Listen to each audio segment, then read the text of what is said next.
Hi guys, welcome back to my channel Mridula Muchatlu. ఇవాళ తెలంగాణ స్టైల్లో చేపల పులుసు ఎట్లా పెడతారో చూద్దాం.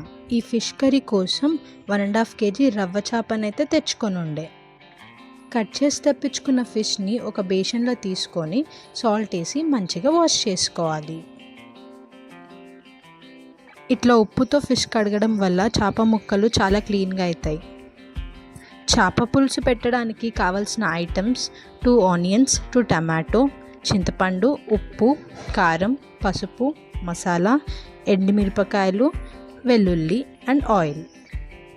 ముందుగా ప్యాన్ తీసుకొని స్టవ్ మీద పెట్టి హీట్ అయ్యాక 2 స్పూన్స్ ఆయిల్లో ఆనియన్ అండ్ టమాటో ముక్కలు ఒకదాని తర్వాత ఒకటి ఫ్రై చేసుకొని పక్కన పెట్టుకోవాలి.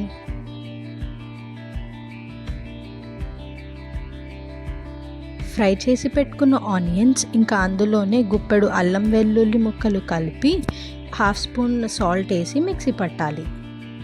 టమాటోస్ని కూడా గ్రైండ్ చేసి పక్కన పెట్టుకోవాలి. ఇప్పుడు కడాయి తీసుకొని అందులో 5 to 6 స్పూన్స్ ఆయిల్ యాడ్ చేసుకోండి. ఆయిల్ హీట్ అయినాక అందులో 1 స్పూన్ జీలకర్ర ఆవాలు ఇంకా ఒక 4 ఎండుమిర్చి వేయాలి. రెడీ చేసి పెట్టుకున్న ఆనియన్ పేస్ట్ని అందులోనే 1/2 స్పూన్ పసుపు వేసి బాగా కలపాలి. ఆనియన్ పేస్ట్ ఫ్రై అయినాక ఇందులోనే చేపల ముక్కలు యాడ్ చేసుకోవాలి. ఇప్పుడు ఇందులోనే టమాటో పేస్ట్ వేసుకొని గంటతో కలపకుండా కొంచెం విసరాలి. ఇలా చేస్తే చేప ముక్కలు అస్సలు విరగవు. ఆ తర్వాత 3 స్పూన్స్ కారం, 2 స్పూన్స్ ఉప్పు, అట్లనే 1 కప్పు చింతపండు రసంని వేసుకోవాలి. చేప ముక్కలు మునిగేటట్టు కొన్ని వాటర్ యాడ్ చేయండి. ఇప్పుడు పైనుండి 1 స్పూన్ ధనియాల పొడి, 1 స్పూన్ గరం మసాలా అండ్ చేపల పులుసుకి మరింత టేస్ట్ని యాడ్ చేసే జీలకర్ర మెంతుల పొడి 1 స్పూన్ పక్కా వేయాలి.